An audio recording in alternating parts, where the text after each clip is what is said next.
The sun in Scottsdale, Arizona, doesn't just shine. It actively plots your demise. It was mid-July, the kind of heat that makes the asphalt shimmer and turns the steering wheel of your car into a branding iron. I was standing in my kitchen, staring at a piece of paper that was currently ruining my life. It was my electricity bill from APS. $512.43 for 1 month. I blinked, rubbed my eyes, and looked again, hoping a decimal point would magically shift to the left. It didn't. My air conditioning unit was outside, screaming like a dying jet engine, just to keep the house at a barely tolerable 78 degrees. I slapped the bill down on the granite counter. That was it. I was done renting my electricity. I was going solar. Now, living in Desert Willow Estates meant living under a regime. A highly manicured, aggressively beige regime ruled by an iron fist in a pastel cardigan. Her name was Brenda. Brenda was the HOA President, and she treated the neighborhood like it was her own personal fiefdom. She had a tactical clipboard. I'm not kidding. It was one of those aluminum ones that opened up to hold citations, violation notices, and probably a list of people she wanted to slowly poison. If your trash can was left out 14 seconds past 6 p.m. on a Tuesday, Brenda knew. If your grass was 1 millimeter over the regulatory height, Brenda was there, measuring tape in hand, squinting at your lawn with pure disdain. I knew going solar meant dealing with her, but I figured it was a formality. It's Arizona. The state is practically 90% sunshine and 10% scorpions. Putting solar panels on a roof here is just basic survival. So, I went online, downloaded the Desert Willow Estates Architectural Review request form, filled it out meticulously, and attached a generic diagram of where the panels would go. I hit submit and went about my day, already dreaming of a $0 electric bill. The rejection came back in exactly 14 minutes. It was an email with a red receipt requested, naturally. The subject line was just my address in bold red font, request denied. I opened the attachment. Brenda had highlighted a section of the covenants, conditions, and restrictions, the holy CCNRs, from 1998. Section 4, Paragraph B, Aesthetic uniformity and roof glare. No exterior modifications may be made that disrupt the continuous visual aesthetic of the community rooflines, nor shall any reflective surfaces be installed that may cause glare or nuisance to neighboring properties. I picked up my phone and dialed the number for the HOA office, which I knew was just Brenda's guest bedroom. She answered on the first ring. Desert Willow HOA, Brenda speaking. State your address. Hi, Brenda. It's Jack from 442. I just got your email about the solar panels. I could hear the smile in her voice, a sickeningly sweet sound that usually preceded a lecture. Ah, Jack. Yes. As you saw, your request is in direct violation of the CCNRs. We simply cannot have those unsightly black squares ruining the sightlines of the neighborhood. It lowers property values. Brenda, my electricity bill is over $500, I said, trying to keep my voice level. Everyone is going solar. It's 2026, not 1998. The panels they make now are sleek. They sit flush against the tiles. There's no glare. The rules are the rules, Jack, she chirped, the authority dripping from every syllable. When you bought a home in Desert Willow, you agreed to abide by the aesthetic standards we uphold. If you don't like the heat, perhaps you should move to a colder climate. Request denied. Do not proceed, or you will be subject to immediate fines. She hung up on me. I stared at the phone. A slow, hot anger started to bubble in my chest, completely overriding the air conditioning. She wasn't just telling me what I could do with my own house. She was locking me into a financial bleeding out just because she liked looking at unbroken rows of brown clay tiles. I wasn't defeated. I was motivated. The next morning, a beat-up white Ford F-150 pulled into my driveway. The side of the truck read Apex Solar Solutions in faded blue lettering. A guy stepped out who looked like he had been entirely constructed out of beef jerky and leather. He was wearing a faded neon yellow work shirt, steel-toed boots, and a scowl. This was Mike. I walked out to meet him. "Mike, Jack, thanks for coming out." Mike didn't shake my hand. He just looked past me at the roof.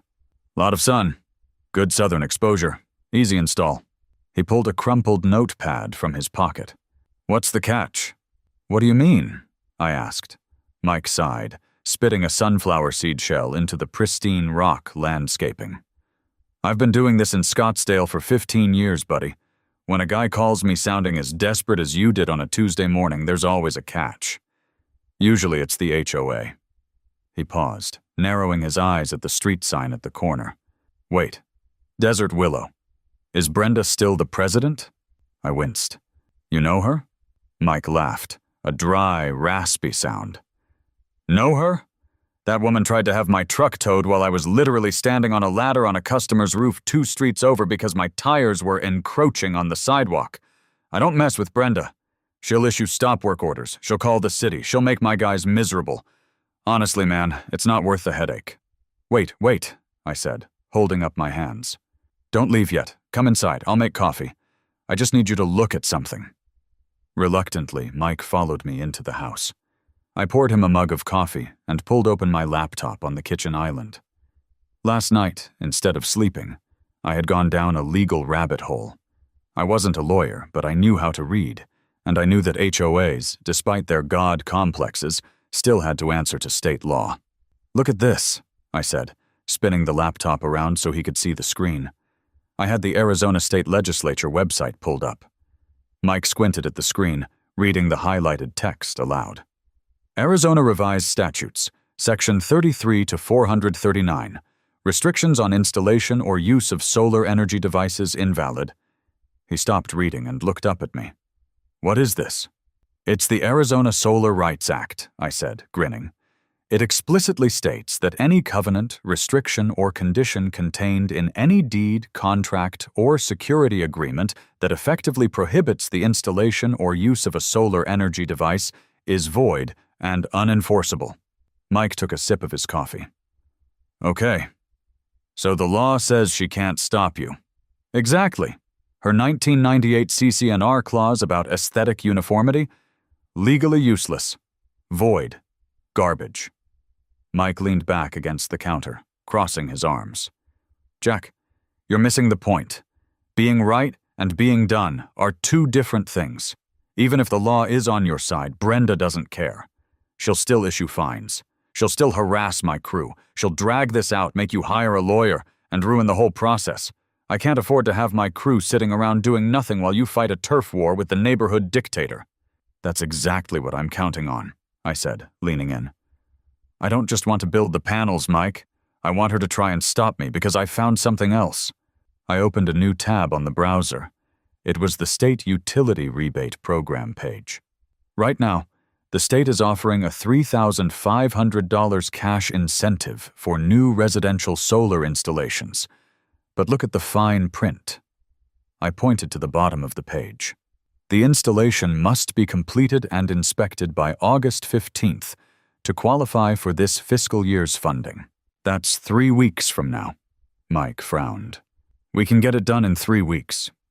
Easy. But if Brenda issues a stop work order, she delays the project. If she delays the project past August 15th, I lose out on $3,500 of guaranteed government money. Money that I am legally entitled to, which was stripped from me because an unauthorized third party intentionally interfered with a legal contract."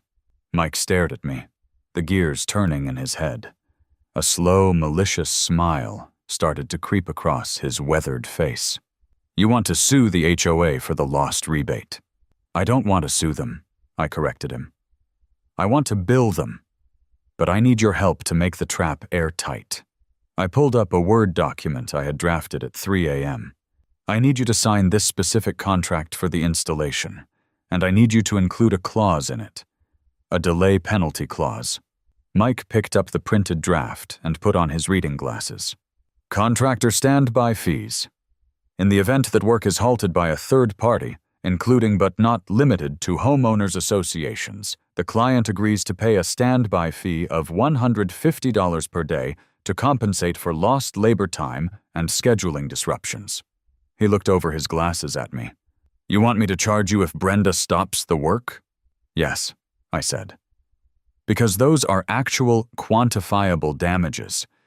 If she stops you, I am legally obligated to pay you that fee.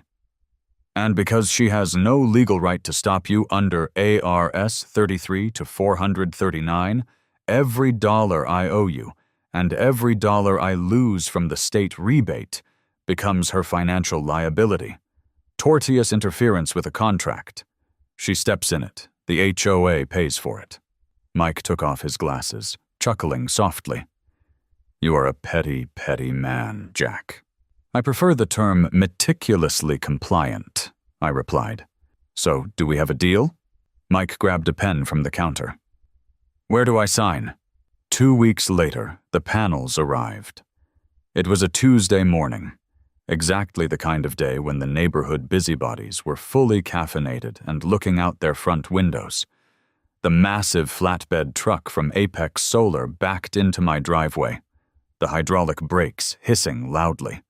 A crew of 3 guys jumped out and started unstrapping the gleaming black panels. It took exactly 12 minutes for the Desert Willow group chat to undoubtedly explode, and 14 minutes for the antagonist to arrive on the scene.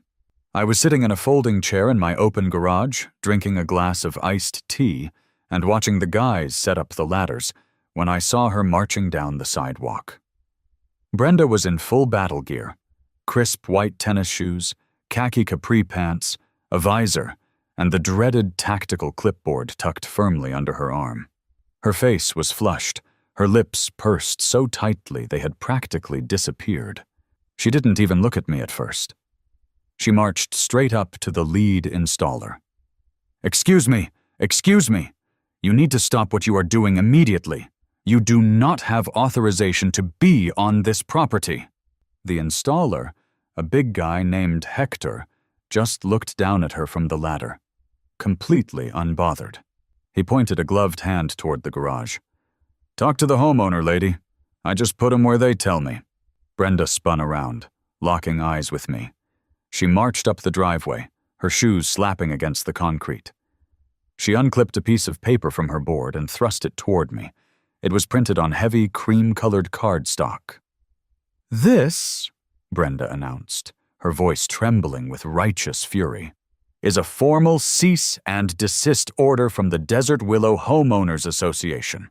You are in direct violation of the CC&Rs.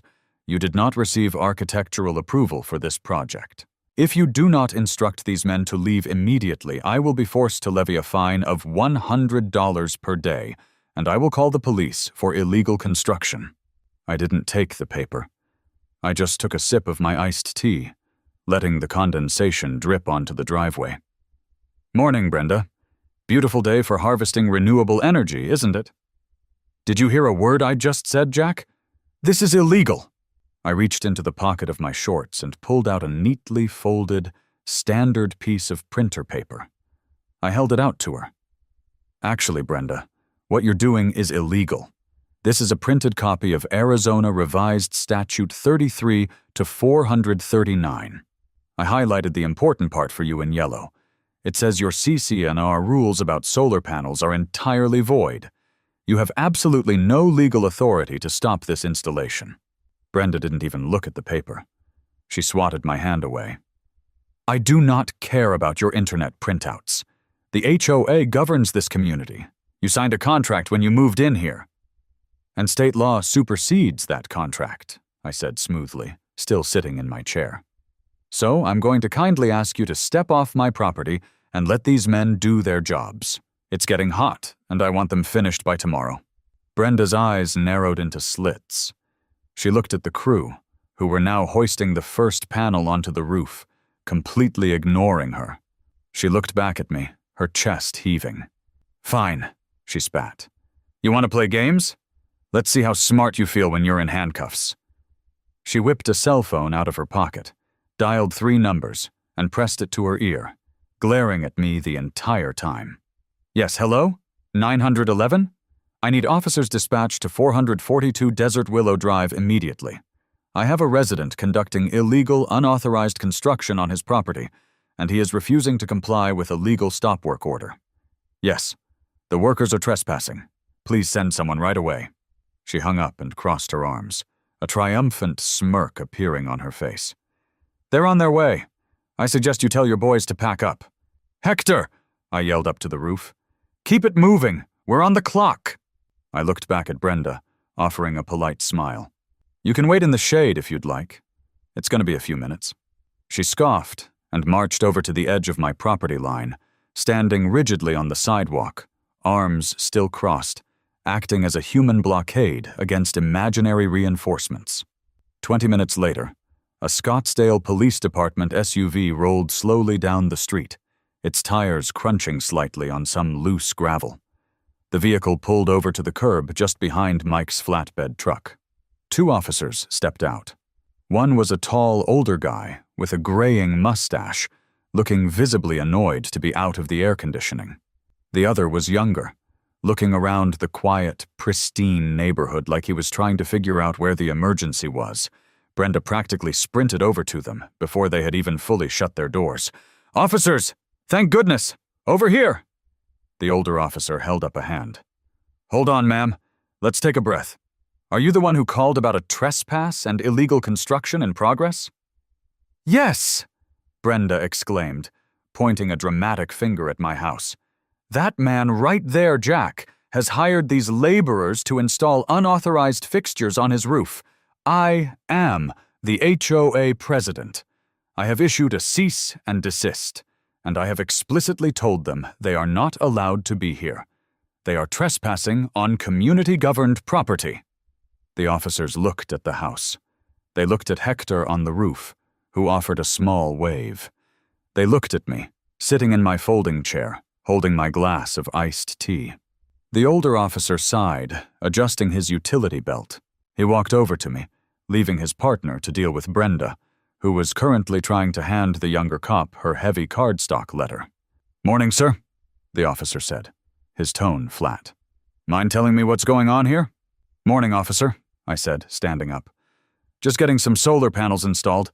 The HOA president over there is unhappy about it because she thinks they're ugly. She says you don't have authorization and that these guys are trespassing, the cop said, wiping a bead of sweat from his forehead. I own the house, I said simply. My name is on the deed. I hired these guys. They have my explicit permission to be here. As for the authorization, I reached into my pocket and handed the officer the folded printout of the state statute. Arizona law prohibits HOAs from banning solar panels. She denied my request, so I'm doing it anyway, legally. She called you guys because she's mad she doesn't have the authority to stop me. The officer took the paper, skimmed the highlighted yellow section, and let out a long, exhausted breath. He handed the paper back to me. Right. He turned and walked back down the driveway to where Brenda was still talking at a rapid-fire pace to the younger officer. Ma'am, the older officer interrupted, his voice raising just enough to cut through her tirade. Who owns that house? Brenda blinked, taken aback. Well, he does, but... So the property belongs to him. Yes, but the HOA... Ma'am, the officer said firmly, stepping closer to her. This is a civil matter. The man owns his home, and he hired contractors to work on it. They are not trespassing. We do not enforce HOA bylaws, we do not enforce CC&Rs, and we certainly do not arrest contractors for installing solar panels. Brenda looked aghast. But I issued a stop work order. It is a binding community document. Then take him to civil court, the officer said bluntly. But do not call emergency services for a neighborhood dispute over roofing.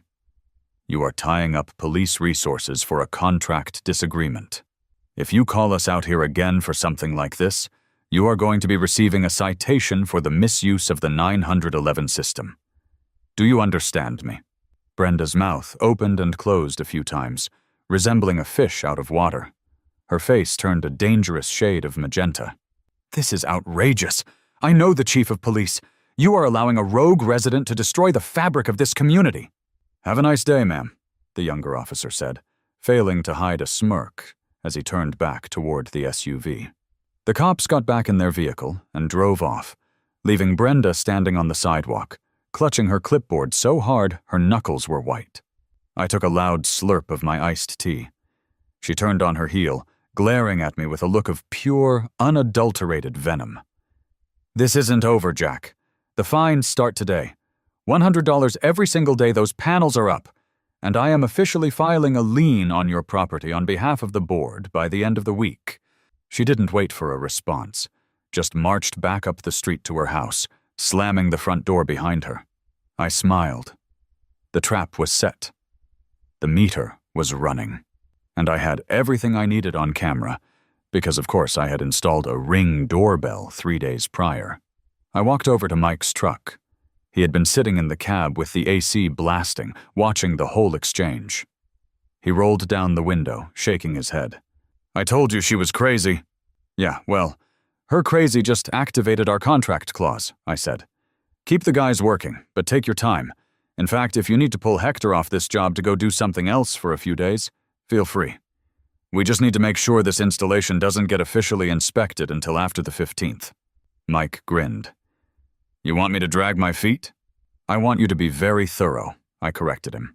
And I want you to start billing me that $150 a day standby fee starting tomorrow, citing the hostile work environment created by the HOA President's harassment. Mike laughed out loud. You got it, boss. For the next 10 days, the war was silent, but incredibly expensive. True to her word, Brenda shoved a notice into my mailbox every single afternoon. Notice of violation. $100 fine. Second notice of violation. $200 cumulative fine. By day 10, the fines had racked up to $1,000. She also sent a formal letter on letterhead from a local law firm, threatening foreclosure proceedings if the unauthorized fixtures weren't removed and the fines weren't paid immediately. I didn't respond to any of them. I just kept collecting the paper trail. Meanwhile, Mike's crew worked at a glacial pace. They'd show up, put down a few brackets, take a 3-hour lunch break, and leave. By the time August 15th rolled around, the deadline for the $3,500 state rebate, the panels were up, but the electrical wasn't connected, and the city inspection hadn't been scheduled. I missed the deadline. The government funds were gone. I sat down at my laptop, cracked my knuckles, and opened a blank document. It was time to stop playing defense and launch the tactical nuke. I drafted a demand letter, not to Brenda, never to Brenda. I went online, looked up the Desert Willow Estates corporate filing with the Arizona Corporation Commission, and found the registered agent for the HOA, the actual law firm that represented the board. I addressed the letter directly to their senior partner. Notice of claim. Tortious interference, harassment, and financial damages to the legal counsel for Desert Willow Estates. Homeowners Association. This letter serves as formal notice of legal claims against your client, the Desert Willow Estates, HOA, stemming from the illegal and harassing actions of HOA President Brenda, last name.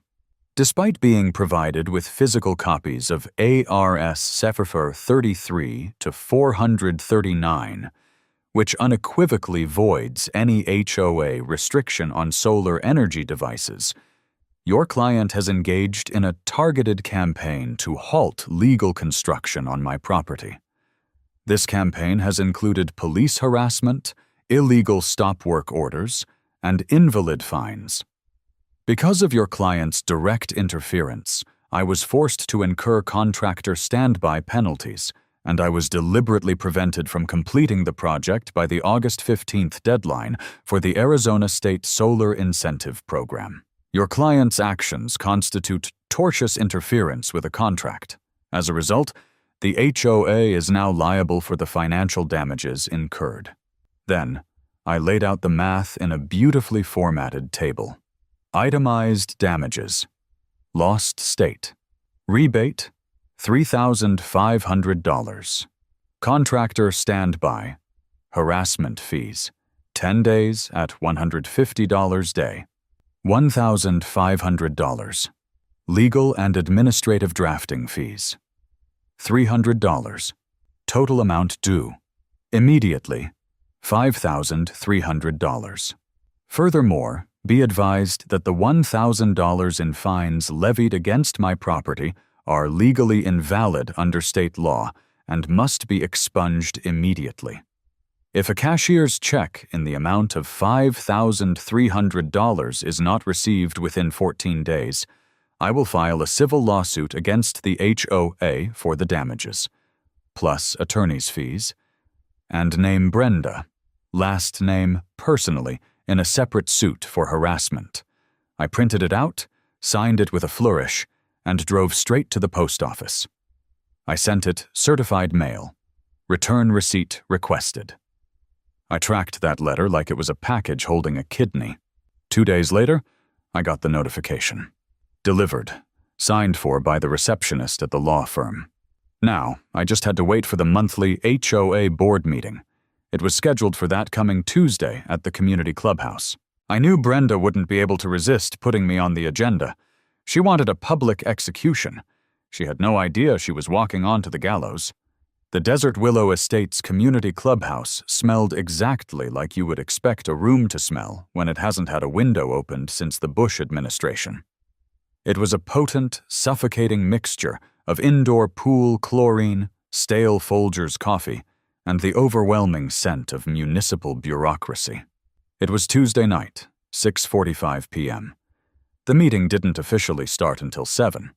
But if you wanted a seat that wasn't broken or positioned directly under an aggressive air conditioning vent, you had to get there early. I walked through the double glass doors holding a thick manila folder tucked under my arm. The attendance sheet was manned by a woman named Carol, who was essentially Brenda's chief lieutenant. Carol had hair sprayed into a solid helmet and wore a floral blouse that looked like it was made from old upholstery. "Name and address," Carol barked, not looking up from her clipboard. "Jack, 442 Desert Willow Drive," I said cheerfully. Carol's head snapped up. Her eyes darted to my manila folder, then up to my face, narrowing into tiny slits of suspicion. "You're Jack?" "In the flesh. Is the coffee fresh, or is it from the last meeting?" "It's for residents in good standing only," Carol sniffed, aggressively dragging a yellow highlighter across my name on her list. "Brenda is expecting you. Take a seat." "Thanks, Carol. Love the blouse. Very camouflage."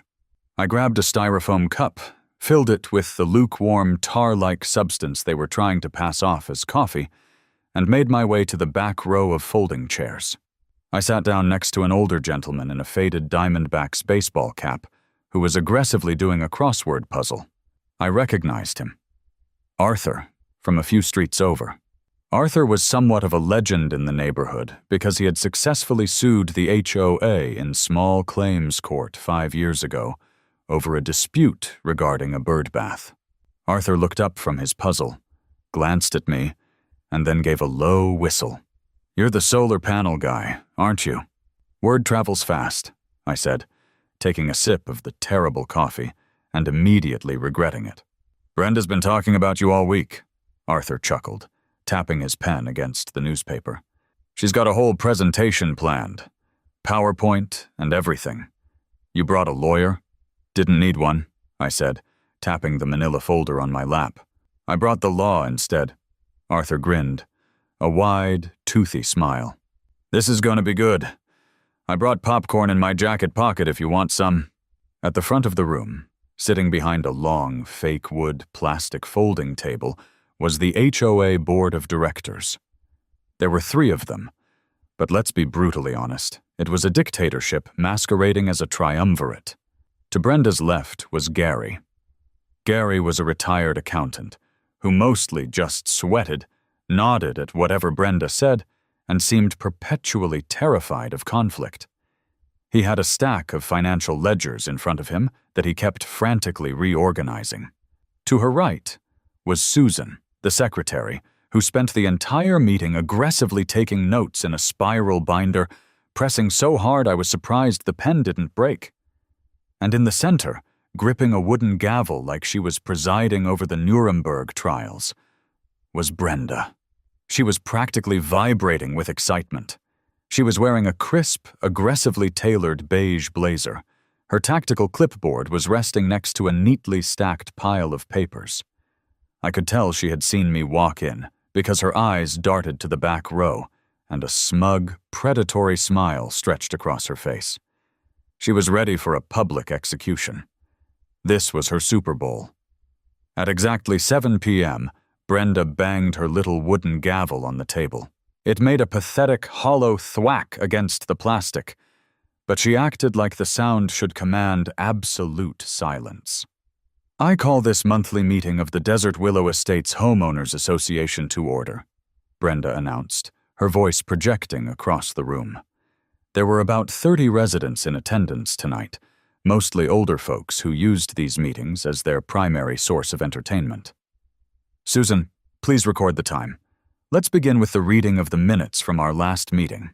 For the first 45 minutes, I had to sit through the absolute, mind-numbing drivel of community governance. It was an exercise in psychological endurance. We discussed the pet waste station budget for 20 excruciating minutes. Gary nervously suggested switching to a cheaper brand of biodegradable dog bags to save $60 a year. Brenda shot him down with a 10-minute monologue because the cheaper bags were green, and the community color palette mandated earth tones, so they had to stick with the expensive brown ones. Then came Mrs. Gable, a woman who looked like she was 104 years old, who stood up to complain that the mail carrier was walking across the corner of her lawn instead of using the sidewalk, and demanded the HOA issue a formal reprimand to the United States Postal Service. Brenda assured her, with complete sincerity, that she would look into legal action against the Postmaster General. I leaned over to Arthur. Does she actually believe she has jurisdiction over the federal government? She thinks she has jurisdiction over God himself, Arthur whispered back, popping a kernel of popcorn into his mouth. Just wait. Finally, at 7:45 p.m., Brenda banged her gavel again. The room, which had been lulled into a sleepy stupor by a debate over the precise angle of mailbox flags, suddenly perked up. Moving on to new business, Brenda announced. She stood up, smoothing the front of her blazer. We have a severe compliance issue that needs to be addressed publicly tonight. It is an issue that threatens the aesthetic integrity, the property values, and the very fabric of Desert Willow Estates.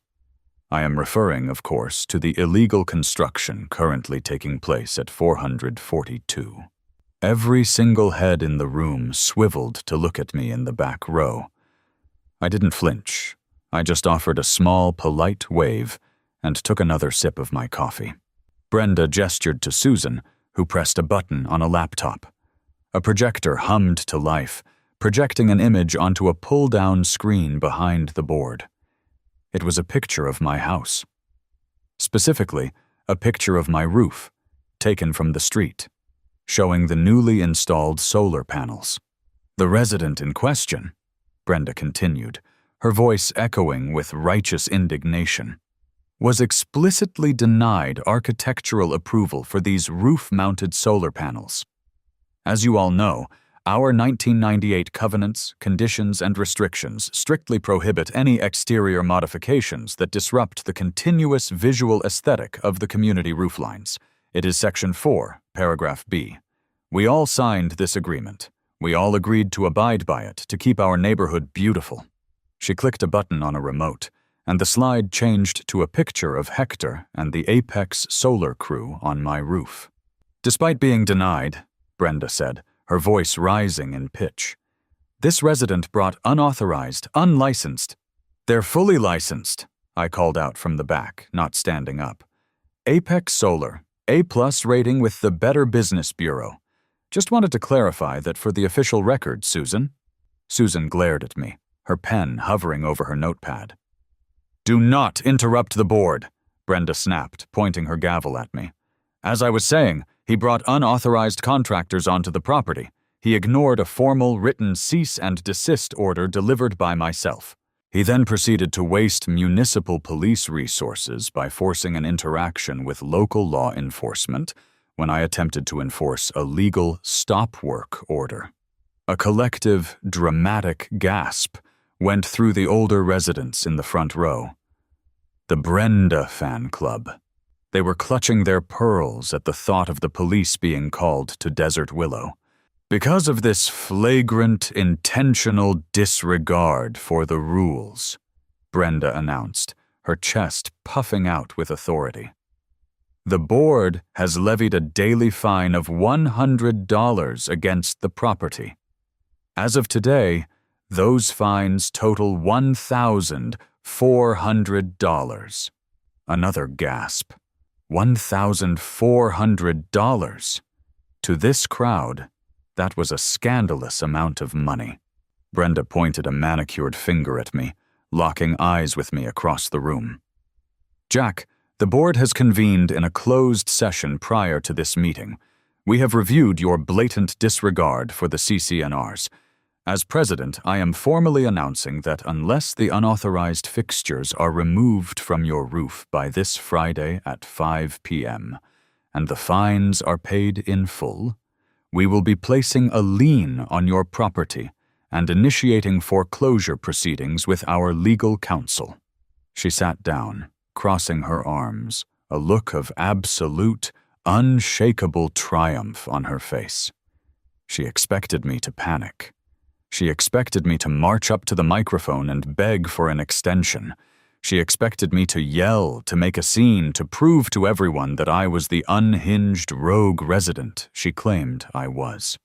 I stood up slowly. I picked up my manila folder. I didn't walk to the microphone at the front of the room. I just walked down the center aisle, stopping about 10 feet away from the board's table. The room was dead silent.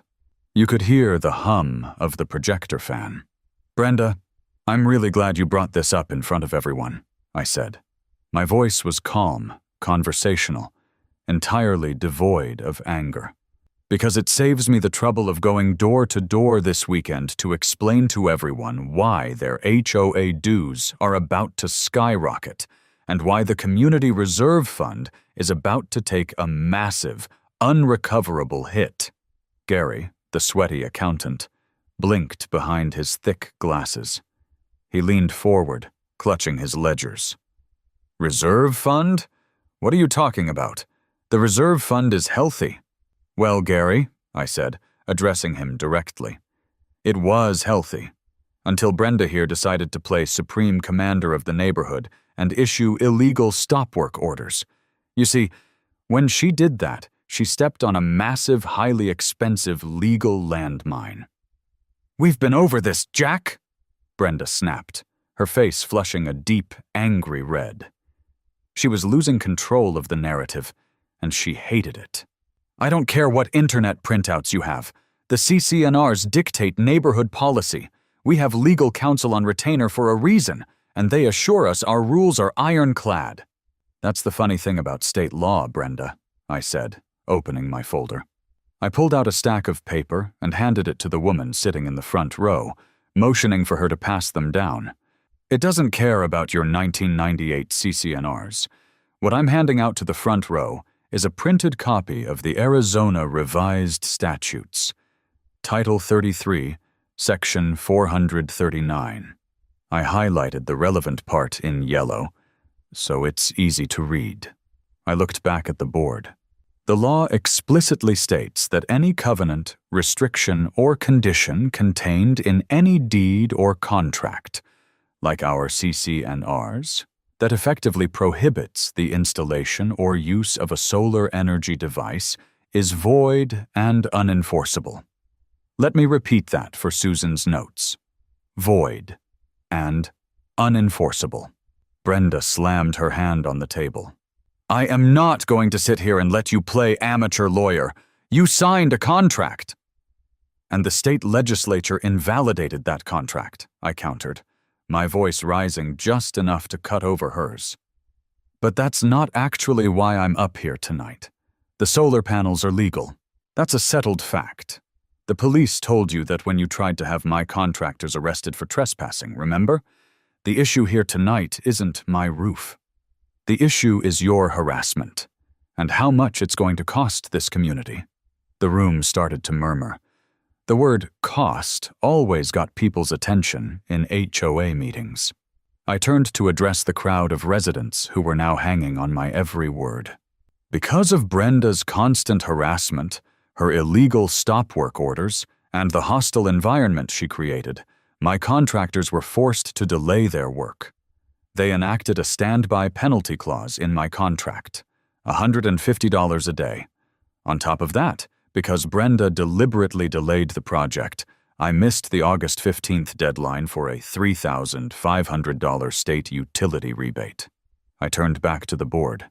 Those are real, quantifiable financial damages. $5,000 in total. Damages caused directly by an unauthorized third party, Brenda, intentionally interfering with a legal contract. "That is your problem, not ours," Brenda yelled, completely losing her composure. She stood up, pointing her gavel at me like a weapon. "You chose to break the rules. You pay the penalties. The HOA is not responsible for your financial mismanagement." "You're right, Brenda," I smiled broadly. "The HOA shouldn't be responsible. Which is why I reached out to the HOA's legal counsel directly." Gary's head snapped up. "You contacted our corporate lawyers?" "I did, Gary. I sent a very detailed demand letter to the law firm that represents this board, outlining exactly how Brenda's illegal interference cost me my state rebate and triggered my contractor penalties. I laid out the math, I cited the state statutes, and I informed them that if the HOA didn't reimburse me for the damages Brenda caused, I would be filing a civil lawsuit for tortious interference. "They will laugh in your face," Brenda scoffed, though her voice wavered slightly. "Lawyers don't care about the whining of a non-compliant resident." "You know, I thought the same thing," I said, reaching back into my folder. "But as it turns out, lawyers actually really care when their clients are acting like rogue vigilantes and exposing the firm to slam-dunk civil liability. Because they actually replied." I pulled out a letter printed on heavy, watermarked legal paper. It had arrived via FedEx at my house at 11 a.m. that morning. I cleared my throat and held it up so the room could see the official letterhead of the HOA's prestigious Scottsdale law firm. "Would you like me to read it, Gary? Or do you want to do the honors, Brenda?" Brenda didn't move. She stared at the paper in my hand, like it was a live grenade. Gary, however, practically leaped over the table. He snatched the paper out of my hand, his eyes wide with panic. "What does it say, Gary?" Susan asked, leaning over his shoulder to try and read it. Gary's eyes darted rapidly down the page. As he read, all the color drained from his face. He started to sweat profusely, a bead of perspiration rolling down his nose and dropping onto the letter. "Gary?" Brenda demanded, her voice tight. "What is it?" Gary couldn't speak for a moment. He just looked at the signature at the bottom of the page, then up at Brenda, his expression one of sheer terror. "I'll summarize for the room since Gary seems to have lost his voice," I said, projecting my voice so the back row could hear clearly. "The senior partner at your law firm received my invoice. They reviewed ARS 33 to 439. They realized that Brenda's actions constitute textbook tortious interference with a legal contract, as well as unauthorized harassment." I stepped closer to the table. "The lawyers have officially advised the board, in writing, to immediately dismiss the $1,400 in fines, as they are legally invalid, and attempting to collect them constitutes fraud. Furthermore," I paused for dramatic effect, letting the silence hang in the stuffy air, "they have strongly recommended that the HOA pay my invoice of $5,300 immediately, because if they don't, I will sue the HOA. And according to your own lawyers, it is a lawsuit you absolutely cannot win, which will end up costing the community tens of thousands of dollars in legal fees and court costs. The room erupted. It was like someone had thrown a firecracker into a henhouse. 30 elderly residents started talking, whispering, and yelling all at once. $5,000? A man in the third row shouted, standing up. Are our dues going up to pay for this? What were you thinking, Brenda? Yelled a woman near the front, one of the people who had been clutching her pearls 5 minutes ago. You can't just break the law! Gary looked like he was about to have a medical emergency. $5,300? Brenda, that's nearly a third of our discretionary reserve fund for the entire fiscal year. If we pay this, we can't afford the landscaping contract renewal next month. I was protecting the community, Brenda shrieked, slamming her hands down on the table, trying to yell over the din of the angry residents. He is ruining the neighborhood with those hideous black squares. I was enforcing the CCNRs. You're ruining the budget, Brenda, Arthur shouted from the back row, cupping his hands around his mouth. Resign! Susan grabbed the microphone on the table, her hands shaking slightly. Jack, she said, her voice echoing over the speakers, cutting through the shouting. Jack, please, if the board agrees to pay this invoice, as our lawyers advise, the matter is settled? You won't sue the association? That's right, Susan, I said, crossing my arms and leaning casually against their plastic table. You cut me a check for $5,300 to cover the damages Brenda caused. You formally waive all the fake fines, and we walk away clean. My panels stay, I get my money back, and I don't drag this board or the residents into county court. The board members looked at each other. Well, Gary and Susan looked at each other. Brenda was just staring straight ahead at the wall, her chest heaving, her eyes wide with shock. She was realizing in real time that her entire empire, her little fiefdom of beige paint and perfectly trimmed grass, had just crumbled into dust in front of the people she loved, bossing around the most. Gary grabbed his own microphone. He wiped his forehead with a handkerchief. Given the explicit advice of our legal counsel, I make an emergency motion to dismiss all fines against Property 442 and to issue a payment of $5,300 from the General Reserve Fund to settle this claim. Seconded, Susan said immediately. She didn't even look at Brenda. She was in full self-preservation mode. All in favor? Gary asked, his voice cracking. Aye, Gary and Susan said in unison. Brenda sat frozen. The vote had passed without her. The residents were muttering angrily, glaring at her. A few people were already packing up their things, disgusted by the whole spectacle. I leaned in, resting my hands on the table directly in front of Brenda. I dropped my voice just low enough so the microphones wouldn't pick it up. But she would hear every single syllable. I'll take it in a cashier's check, Brenda, unless you'd prefer to pay out of pocket. She didn't say a word. Her face was entirely blank, the kind of shock that comes from total, unmitigated defeat. She stood up mechanically, grabbed her tactical clipboard, and without a word to Gary, Susan, or the crowd, she turned and practically ran out the side door of the clubhouse, leaving her co-board members to face the angry mob of neighbors demanding to know why their landscaping budget was suddenly gone. The next few days were incredibly quiet on Desert Willow Drive. No passive-aggressive notes in my mailbox. No glares from the sidewalk. Just the beautiful, uninterrupted Arizona sun beating down on my house. On Thursday morning, the city electrical inspector showed up. He was a guy named Dave, who looked like he had seen every possible roofing disaster known to man. He took one look at Mike's handiwork, checked the breaker box, signed a green tag, and slapped it on the side of my meter. Clean install, Dave grunted, handing me the carbon copy of the permit. You're good to go. Call APS. Tell them to flip the switch. I made the call. 2 hours later, a utility truck rolled up. A technician did something highly technical to the grid connection and gave me a thumbs up. I stood in my driveway, completely ignoring the blistering 110-degree heat, and watched my electric meter.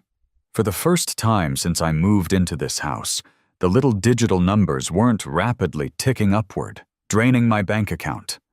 The dial was physically spinning backward. It was the most beautiful thing I had ever seen in my life. I was generating more power than my air conditioning was using. I was beating the desert. The cashier's check from the HOA arrived via certified mail the following Monday. It was inside a standard business envelope with the law firm's return address on it, not the HOA's.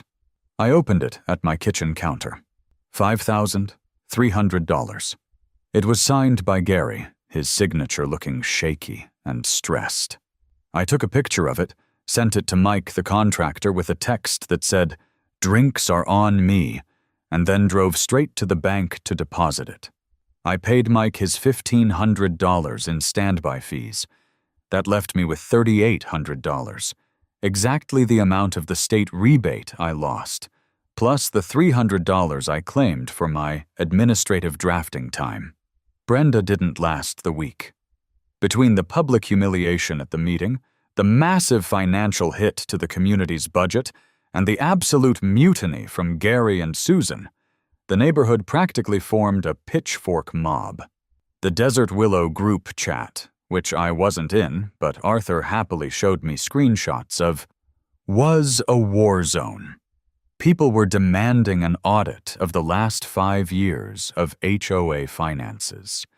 Brenda sent out a community-wide email on Thursday afternoon stating she was voluntarily resigning her position as president, effective immediately, citing a desire to spend more time inside with her 3 Persian cats and focus on her health.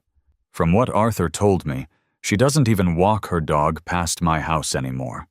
She takes the long way around the block, cutting through an alleyway, just to avoid looking at my roof. As for the money, well, I had $300 of pure profit from my administrative fees, and I figured the best way to spend HOA money was to invest it back into the community. Specifically, the part of the community that hated Brenda. I threw a massive neighborhood block party that Saturday. I didn't ask for permission. I didn't submit an event form. I just called up a local taco truck, handed them 3 crisp $100 bills, and told them to park at the end of my driveway and serve al pastor tacos until they ran out of meat.